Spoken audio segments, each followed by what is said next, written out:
அந்த வார்த்தை வந்தானே, அந்த வார்த்தை வந்தானே, அதில் ஆளும் வார்த்தையதே, ஜீவனுள்ள வார்த்தையதே. வானம் பூமியே மாறினாலும் மாறாத வார்த்தை தேவன் வார்த்தை. வானம் பூமியே மாறினாலும் மாறாத வார்த்தை தேவன் வார்த்தை. ஆதியிலே ஒரு இருந்தது, அந்த வார்த்தை தேவன் தானே, அந்த வார்த்தை தேவன் தானே, அந்த வார்த்தை தேவன் தானே.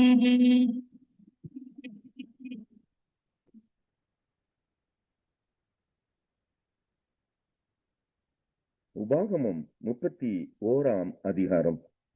பின்னும் மோசே போய் இஸ்ரவேலர் யாவரையும் நோக்கி, இன்று நான் 120 வயதுள்ளவன், இனி நான் போக்கும் வரத்துமாய் இருக்கக்கூடாது. இந்த யோர்தானை நீ கடந்து போவதில்லை என்று கர்த்தர் என்னோட சொல்லி இருக்கிறார். உன் தேவனாகிய கர்த்தர் தாமே உனக்கு முன்பாக கடந்து போவார். அவரே உனக்கு முன்னின்று அந்த தேசத்தாரை அழிப்பார். நீ அவர்கள் தேசத்தை சுதந்தரிப்பாய். கர்த்தர் சொன்னபடியே யோசுவா உனக்கு முன்பாக கடந்து போவான். கர்த்தர் அளித்த எமோரியரின் ராஜாக்களாகிய சீகோனுக்கும் ஓகுக்கும் அவர்கள் தேசத்திற்கும் செய்தது போலவே அவர்களுக்கும் செய்வார். நான் உங்களுக்கு விதித்த கட்டளைகளின்படி அவர்களுக்கு செய்வதற்கு கர்த்தர் அவர்களை உங்களுக்கு ஒப்புக் கொடுப்பார். நீங்கள் பலம் கொண்டு திடமனதாயிருங்கள்.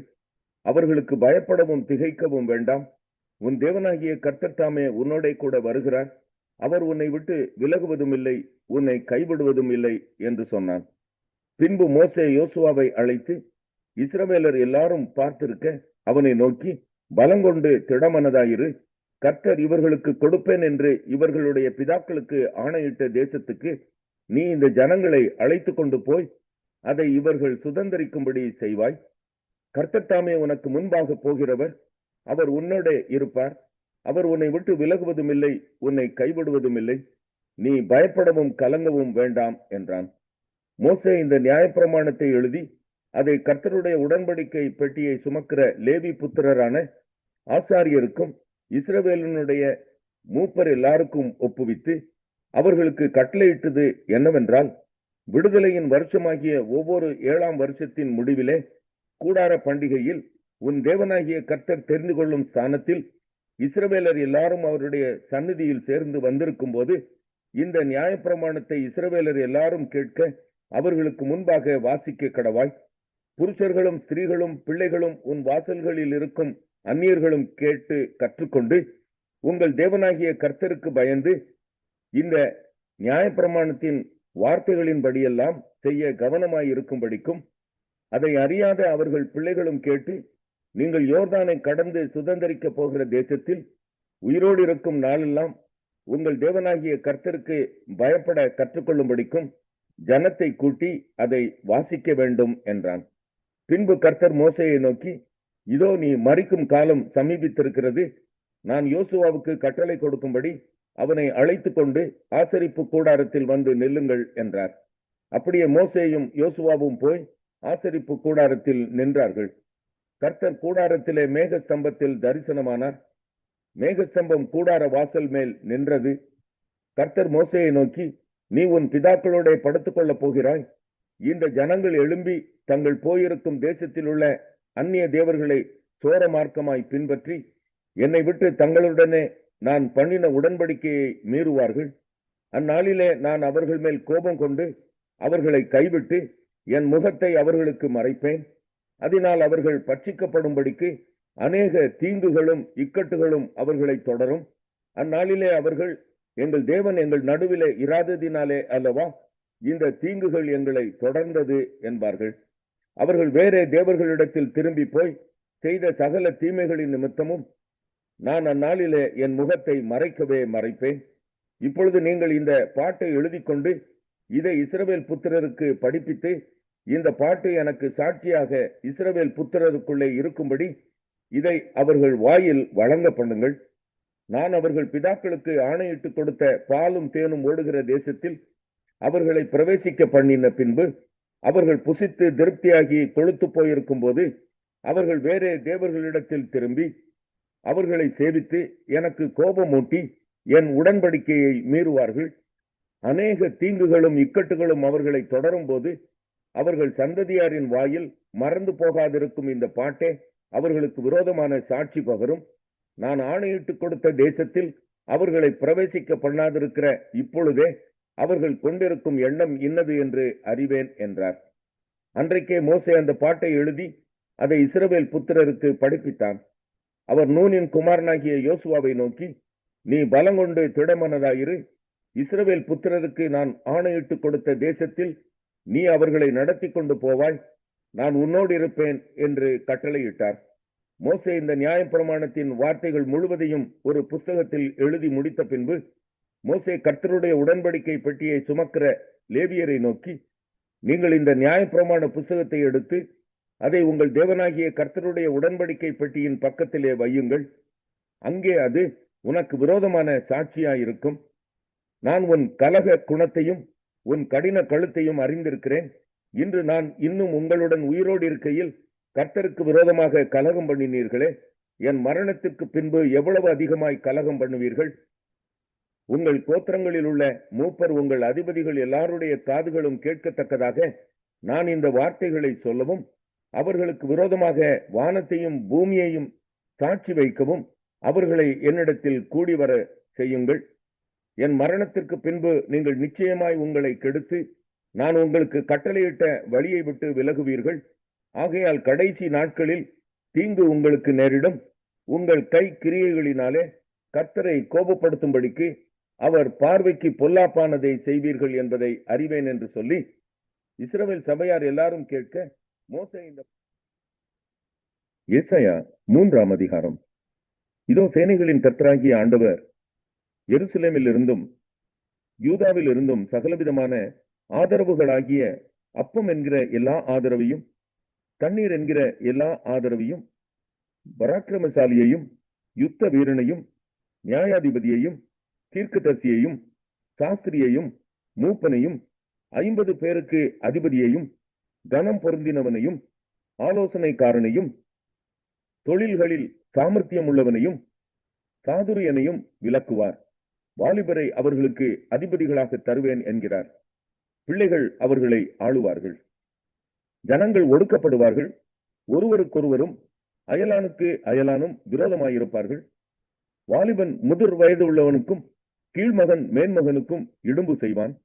அப்பொழுது ஒருவன் தன் தகப்பன் வீட்டானாகிய தன் சகோதரனை பிடித்து, உனக்கு வஸ்திரம் இருக்கிறது, நீ எங்களுக்கு அதிபதியாயிரு, கேட்டுக்கு இனமான இந்த காரியம் உன் கையின் கீழாவதாக என்று சொல்ல, அவன் அந்நாளிலே தன் கையை உயர்த்தி, நான் சீர்படுத்துகிறவனாய் இருக்க மாட்டேன், என் வீட்டிலே அப்பமும் இல்லை வஸ்திரமும் இல்லை, என்னை ஜனங்களுக்கு அதிபதியாக வைக்க வேண்டாம் என்பான். ஏனென்றால் எருசலேம் பாழாக்கப்பட்டது, யூதா விழுந்து போயிற்று, அவர்கள் நாவும் அவர்கள் கிரியைகளும் கர்த்தருடைய மகிமையின் கண்களுக்கு எரிச்சல் உண்டாக்கத்தக்கதாக அவருக்கு விரோதமாயிருக்கிறது. அவர்கள் முகப்பார்வை அவர்களுக்கு விரோதமாய் சாட்சியிடும். அவர்கள் தங்கள் பாவத்தை மறைக்காமல் சோதோம் ஊராரை போல வெளிப்படுத்துகிறார்கள். அவர்கள் ஆத்துமாவுக்கு ஐயோ, தங்களுக்கே தீமையை வருவித்துக் கொள்கிறார்கள். உங்களுக்கு நன்மை உண்டாகும் என்று நீதிமான்களுக்கு சொல்லுங்கள், அவர்கள் தங்கள் கிரியைகளின் பலனை அனுபவிப்பார்கள்.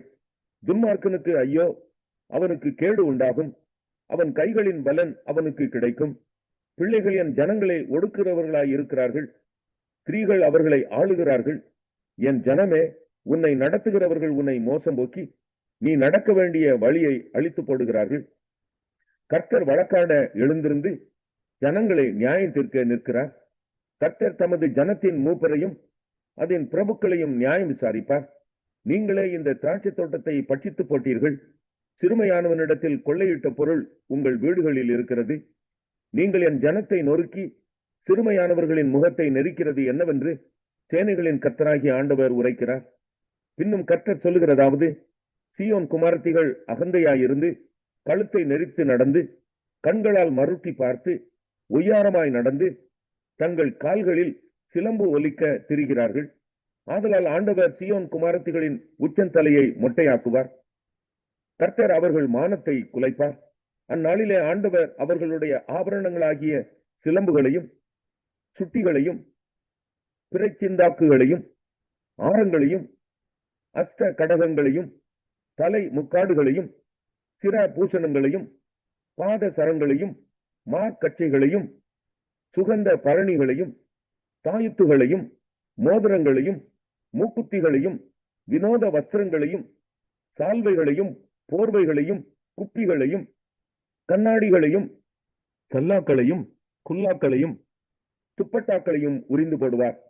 அப்பொழுது சுகந்தத்துக்கு பதிலாக துர்க்கந்தமும் கச்சைக்கு பதிலாக கயிறும் மயிர் சுருளுக்கு பதிலாக மொட்டையும் ஆடம்பரமான வஸ்திரங்களுக்கு பதிலாக ரட்டுக்கச்சும் அழகுக்கு பதிலாக கருகி போகுதலும் இருக்கும். உன் புருஷர் கட்கத்தினாலும் உன் பலசாலிகள் யுத்தத்திலும் விழுவார்கள். அவர்களுடைய வாசல்கள் துக்கித்து புலம்பும். அவள் வெறுமையா. அப்போஸ்தலனாகிய பவுல் கொலோசேயருக்கு எழுதின நிருபம் 1ஆம் அதிகாரம். தேவனுடைய சித்தத்தினாலே இயேசு கிறிஸ்துவின் அப்போஸ்தலனாகிய பவுலும் சகோதரனாகிய தீமோத்தேயும் கொலோசே பட்டணத்தில் கிறிஸ்துவுக்குள் பரிசுத்தவான்களும் விசுவாசிகளுமாய் இருக்கிற சகோதரர்களுக்கு எழுதுகிறதாவது, நம்முடைய பிதாவாகிய தேவனாலும் கர்த்தராகிய இயேசு கிறிஸ்துவினாலும் உங்களுக்கு கிருபையும் சமாதானமும் உண்டாவதாக. கிறிஸ்து இயேசுவின் மேலுள்ள உங்கள் விசுவாசத்தையும் பரிசுத்தவான்கள் எல்லார் மேலும் உள்ள உங்கள் அன்பையும் குறித்து நாங்கள் கேள்விப்பட்டு பரலோகத்தில் உங்களுக்காக வைத்திருக்கிற நம்பிக்கையின் நிமித்தம் நம்முடைய கர்த்தராகிய இயேசு கிறிஸ்துவின் பிதாவாகிய தேவனுக்கு ஸ்தோத்திரம் செலுத்தி எப்பொழுதும் உங்களுக்காக வேண்டுதல் செய்கிறோம். அந்த நம்பிக்கையை குறித்து நீங்கள் முன்னமே சத்திய வசனமாகிய சுவிசேஷத்தினாலே கேள்விப்பட்டீர்கள். அந்த சுவிசேஷம் உலகமெங்கும் பரம்பி பலன் தருகிறது போல உங்களிடத்திலும் வந்து நீங்கள் அதை கேட்டு தேவ கிருபையை சத்தியத்தின்படி அறிந்து கொண்ட நாள் முதல் அது உங்களுக்குள்ளும் பலன் தருகிறதாயிருக்கிறது. அதை எங்களுக்கு பிரியமான உடன் வேலையாலும் உங்களுக்காக கிறிஸ்துவின் உண்மையான ஊழியக்காரனுமாய் இருக்கிற எப்பாப்ராவினிடத்தில் நீங்கள் கற்றறிந்திருக்கிறீர்கள். ஆவிக்குள்ளான உங்கள் அன்பையும் அவனே எங்களுக்கு தெரியப்படுத்தினான். இதன் நிமித்தம் நாங்கள் அதை கேட்ட நாள் முதல் உங்களுக்காக இடைவிடாமல் ஜெபம் பண்ணுகிறோம்.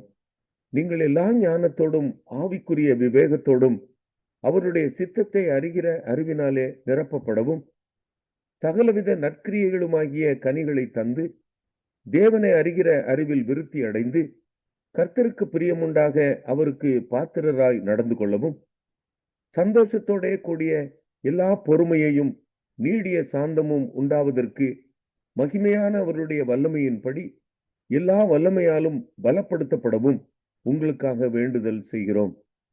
ஒளியில் உள்ள பரிசுத்தவான்களுடைய சுதந்திரத்தில் பங்கடைவதற்கு நம்மை தகுதி உள்ளவர்களாக்கினவரும் இருளின் அதிகாரத்தினின்று நம்மை விடுதலையாக்கி தமது அன்பின் குமாரனுடைய ராஜ்யத்திற்கு உட்படுத்தினவருமாய் இருக்கிற பிதாவை ஸ்தோத்தரிக்கிறோம். குமாரனாகிய அவருக்குள் அவருடைய இரத்தத்தினாலே பாவ மன்னிப்பாகிய மீட்பு நமக்கு உண்டாயிருக்கிறது. அவர் அதரிசனமான தேவனுடைய தற்சுரூபமும் சர்வ சிருஷ்டிக்கும் முந்தின பேருமானவர். ஏனென்றால் அவருக்குள் சகலமும் சிருஷ்டிக்கப்பட்டது, பரலோகத்தில் உள்ளவைகளும் பூலோகத்தில் உள்ளவைகளுமாகிய காணப்படுகிறவைகளும் காணப்படாதவைகளுமான சகல வஸ்துக்களும், சிங்காசனங்களானாலும் கர்த்தத்துவங்களானாலும் துரைத்தனங்களானாலும் அதிகாரங்களானாலும் சகலமும் அவரை கொண்டும் அவருக்கென்றும் சிருஷ்டிக்கப்பட்டது. அவர் எல்லாவற்றிற்கும் முந்தினவர், எல்லாம் அவருக்குள் நிலை நிற்கிறது. அவரே சபையாகிய சரீரத்துக்கு தலையானவர். எல்லாவற்றிலும் முதல்வராய் இருக்கும்படி அவரே ஆதியும் மரித்தோரிலிருந்து எழுந்த முதற் பேருமானவர். சகல பரிபூரணமும் அவருக்குள்ளே வாசமாய் இருக்கவும் அவர் சிலுவையில் சிந்தின இரத்தத்தினாலே சமாதானத்தை உண்டாக்கி பூலோகத்தில் உள்ளவைகள் பரலோகத்தில் உள்ளவைகள் யாவையும் அவர் மூலமாய் தமக்கு ஒப்புரவாக்கி கொள்ளவும் அவருக்கு பிரியமாயிற்று. முன்னே அந்நியராயும் துர்க்கிரியைகளினால் மனதிலே சத்துருக்களாயும் இருந்த உங்களையும் பரிசுத்தராகவும் குற்றமற்றவர்களாகவும் கண்டிக்கப்படாதவர்களாகவும் தமக்கு முன் நிறுத்தும்படியாக அவருடைய மாம்ச சரீரத்தில் அடைந்த மரணத்தினாலே இப்பொழுது ஒப்புரவாக்கினார். நீங்கள் கேட்ட சுவிசேஷத்தினால் உண்டாகும் நம்பிக்கையை விட்டு அசையாமல் ஸ்திரமாயும் உறுதியாயும் விசுவாசத்திலே நிலைத்தீர்ப்பீர்களானால் அப்படியாகும். அந்த சுவிசேஷம் வானத்தின் கீழ் இருக்கிற சகல சிருஷ்டிகளுக்கும் பிரசங்கிக்கப்பட்டு வருகிறது. அதற்கென்றே பவுலாகிய நான் ஊழியக்காரனானேன். இப்பொழுது நான் உங்கள் நிமித்தம் அனுபவிக்கிற பாடுகளில் சந்தோஷம் அடைந்து கிறிஸ்துவனுடைய உபத்திரவங்களில் குறைவானதை அவருடைய சரீரமாகிய சபைக்காக என் மாம்சத்திலே நிறைவேற்றுகிறேன். ஆதி காலங்களுக்கும் தலைமுறை தலைமுறைகளுக்கும் மறைவாயிருந்து இப்பொழுது அவருடைய பரிசுத்தவான்களுக்கு வெளியாக்கப்பட்ட இரகசியமாகிய தேவ வசனத்தை பூரணமாய் தெரியப்படுத்துகிறதற்கு உங்கள் பொருட்டு தேவனால் எனக்கு அளிக்கப்பட்ட உத்தியோகத்தின்படியே நான் அந்த சபைக்கு ஊழியக்காரனானேன். புறஜாதிகளுக்குள்ளே விளங்கிய இந்த ரகசியத்தில் உள்ள மகிமையின் ஐஸ்வர்யம் இன்னதென்று தேவன் தம்முடைய பரிசுத்தவான்களுக்கு தெரியப்படுத்த சித்தமானார்.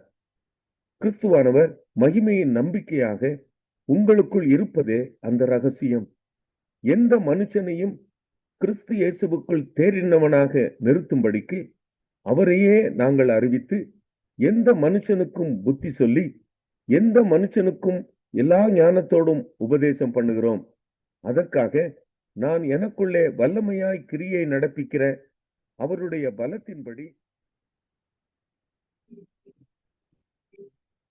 ஒரு வார்த்தை இருந்தது, அந்த வார்த்தை தேவன்தானே, அந்த வார்த்தை தேவன்தானே. அதில் வாழும் வார்த்தையதே, ஜீவனுள்ள வார்த்தையதே. வானம் பூமியே மாறினாலும் மாறாத வார்த்தை தேவன் வார்த்தை.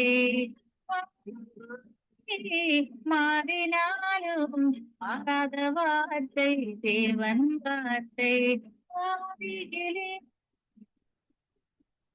ஒரு இருந்தது, அந்த வார்த்தை தேவன் தானே, அந்த வார்த்தை தேவன் தானே, அந்த வார்த்தை தேவன் தானே.